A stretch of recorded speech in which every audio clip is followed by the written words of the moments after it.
Gene, I have a person that I met several months ago with me today, Barbara Gary. And Barbara is the commander of the American Legion Post 100 in Rogers, Arkansas.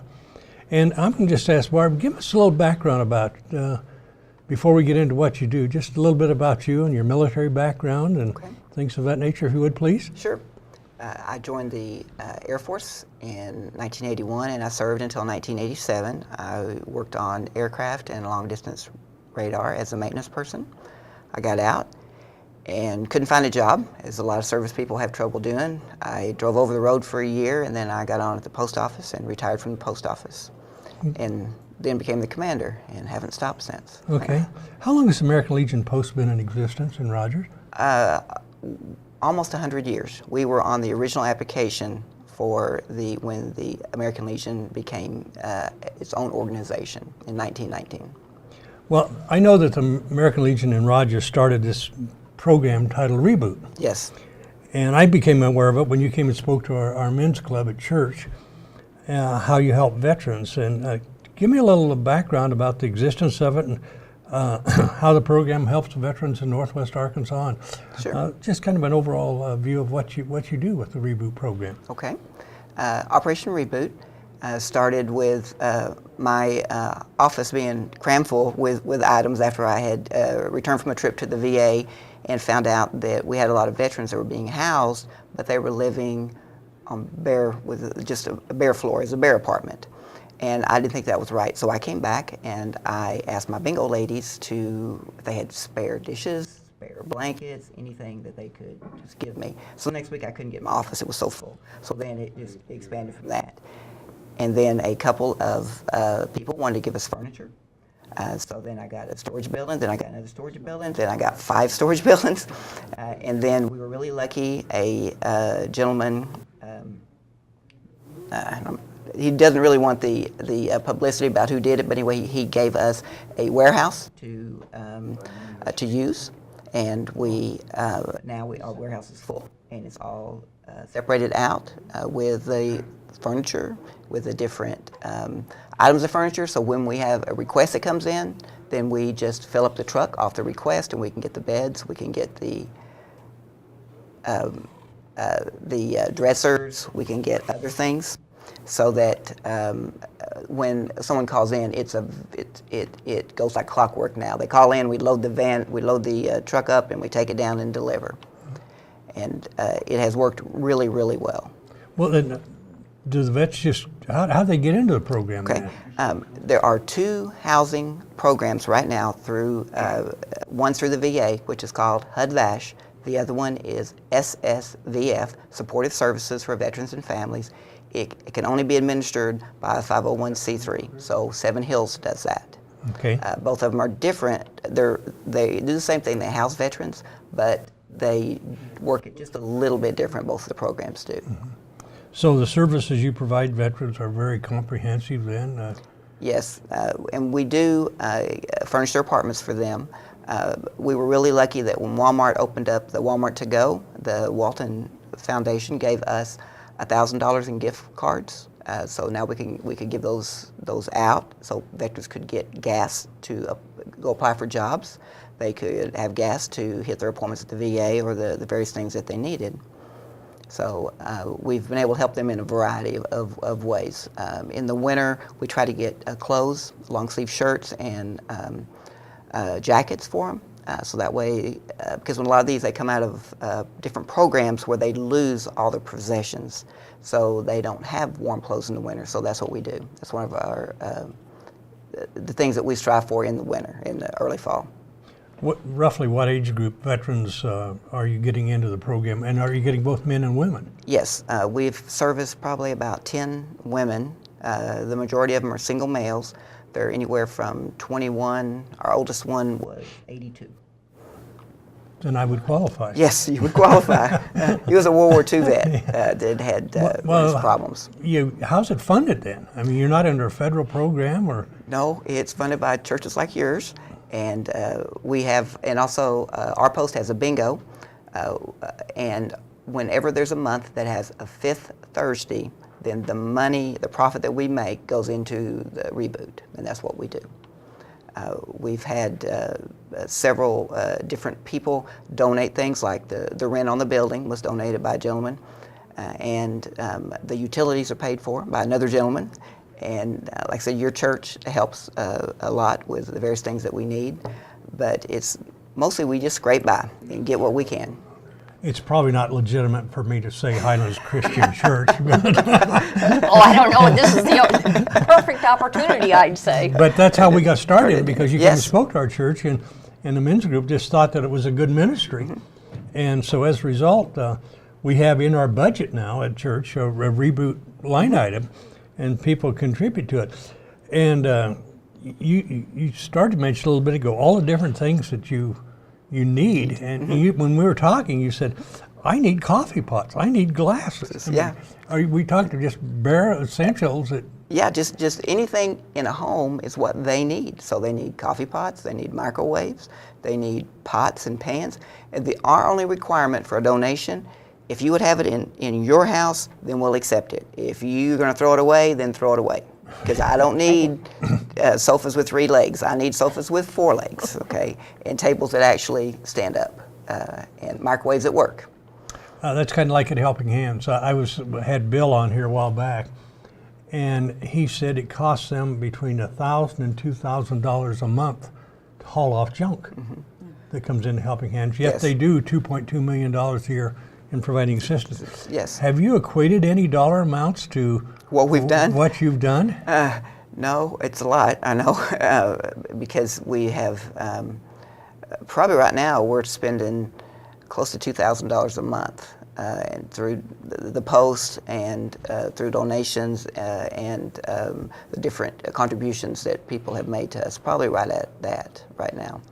Well, a little bit earlier you were talking about, around the table, we were talking about getting supplies and different people donating. How do you make the contacts with people in the community then to get Things. whether it's a garage sale Yes. or whether they're moving sale or Right now, we've really done it word to mouth, person to person. I've been in the newspaper a couple of times. I've been on the radio a couple of times. I've been on television a couple of times, and people still say, "I've never heard of Operation Reboot."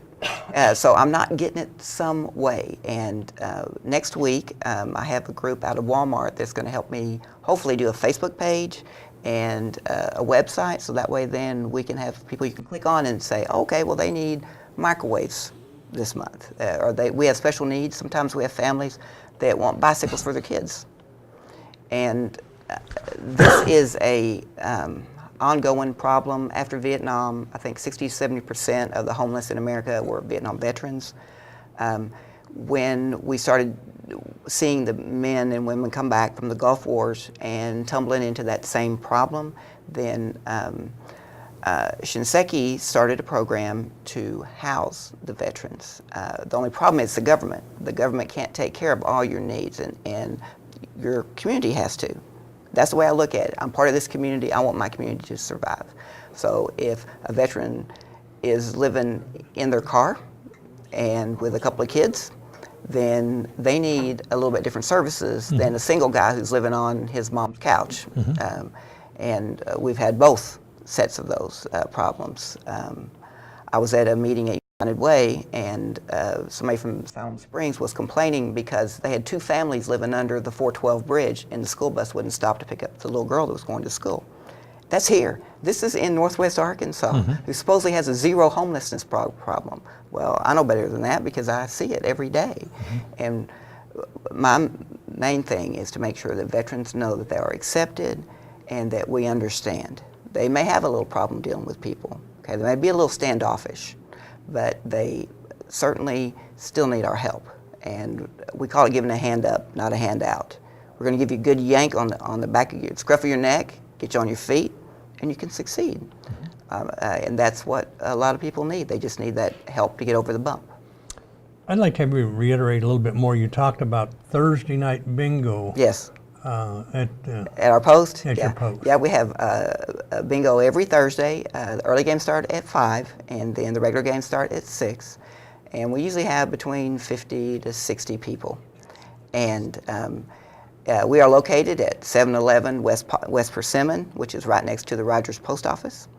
And we also have a snack bar that the Women's Auxiliary does, and they have specials of food, which our regulars really like because they usually sell out by 6 o'clock, all the specials. But we have other food, and we always have a good time. And the women and the men who have come have treated it more like a family. After my partner was hurt, we had people that made food for us, that did visits, that did everything, and they only knew us through bingo. And it was a really wonderful thing. Yeah, I want to plug your place of employment. Okay, I'll listen you. We had Dr. Jorgensen on our TV show Last month, right? last month. She's the president of Northwest Arkansas Community College, and she announced that the college is now providing in-district tuition, In-state. or in-state tuition, excuse me, to veterans who want to enroll at the college. And I notice that nationwide now, there's some legislation going on to say that this type of thing should take place. And I just did a little check to 2 or 3 different colleges, and I found out that that could amount to about $1,300 to $1,400 a year difference for colleges that are in that program, instead of having them have to pay the regular tuition rate. So I congratulate Dr. Jorgensen and Northwest Arkansas Community College for their efforts in assisting veterans in that program. How many vets have you helped in this program so far? Well, we furnished 219 apartments or homes now in about 2.5 years. We've helped probably another 150 or 200 through other programs at our post. But for as far as housing, 219. And when I leave here, we'll do our 220th today. And then we're also doing a pickup here in Bella Vista a little bit later on. It has, your church and the Bella Vista Post have advocated for us, so we're getting a lot of furniture and different things from Bella Vista, which really, really helps us. My problem now is just getting people to pick up the furniture, because it's tough. It's me and a couple other guys now, and I don't lift quite as well as they do. So I'm assuming you have a pretty comprehensive volunteer program. Well, Not we as did. comprehensive as you Did you need. want? No, there's a need. So what I'm doing is I am challenging our churches and our civic organizations to give me 1 weekend a month. Promise that you will show up on the first Saturday, the first Sunday. I don't care when it is, but give me 4 hours, give me 4 guys, and we can deliver, because we can schedule for that time. But do it, and I'll give you the first Saturday, I'll give you the second Saturday, third Saturday. I don't care.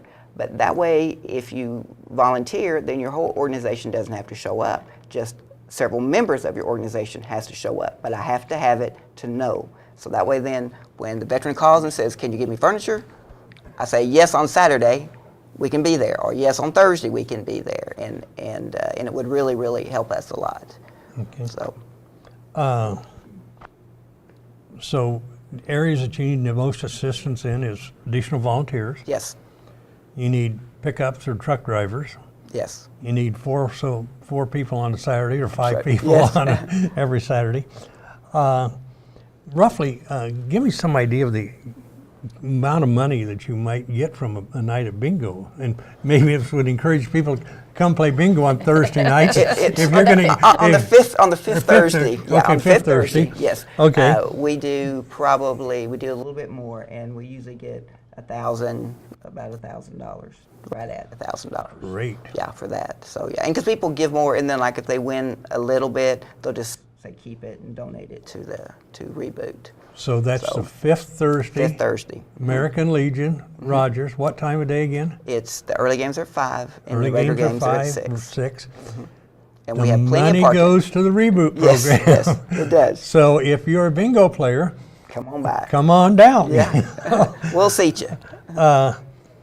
So what, you mentioned part of it, what are the main things, and if we were to categorize 3 or 4 main things that our viewing audience could help you with? Right. Small appliances, microwaves, blenders, toasters, those kinds of things we always need. And silverware has been kind of a problem for a while. And bowls, because people break like their cereal bowl or those kind of small bowls. And we like to always give the veteran a complete place setting. We give them 4, usually 4 glasses, 4 cups, 4 plates, 4 saucers, and that way, and then 4 knives, 4 spoons that way too. And then we give them a spatula, a fork, so they can cook with. Because if you have nothing, and of the 100 apartments that I've been in this last year, they probably 50 of them, the only thing in the apartment, the only thing was a folding lawn chair and a couple of blankets in the bedroom. That was the extent of their household goods. So anything we can give. Pictures. You talked to me a little bit about Decorating. testimonies Yes. of people that you've helped. Yes. Can you share some with Sure, us? sure. We give our veterans a postcard that's addressed to us, so that way then they can write on how much, what we did for them. And one of these is, thank you for the much needed furniture for the apartment. I'm very grateful for your help and assistance to me. I can't read some of them because they write probably about as well as I do. And this is another one. I have lived on the streets for years. I now have a place, and thanks to you guys' furniture, I'm in bad health and can't do much, but anything I can do for you, I will. Thanks, brothers. I don't feel forgotten now. I know someone cares. And I and my wife wish to thank you for giving us the furniture and kitchen items. We really appreciate the effort you put forth on our behalf. Thank you so much, and may God bless you and yours. So we know that we're helping, and we know that we are trying to make sure that that the veterans, a lot of them through PTSD or other problems they have, they feel like they are forgotten, that we just want to sweep them away and not mess with them and not and even forget they're there. And with Reboot, we make sure that they know that we're there. They have a place, and they have a place with us in this world now, in this community. That's what they have, because I don't want anyone to think that they're forgotten, because they're not. Okay. Do you have any other special thing you'd like to talk to our viewing audience about? Or? If you can volunteer, and if you can't lift, I understand, but if you would like to volunteer to be mentors for some of the veterans, because some of them have trouble dealing with the VA. If you have PTSD, it's very difficult sometimes to argue with them about your bill or argue with them about your care, and if you could be an advocate, then that would be wonderful too, and we also can do that. And we can put you in touch with the people that can help you do that. And also now the VA started a program, it's called No Veteran Dies Alone.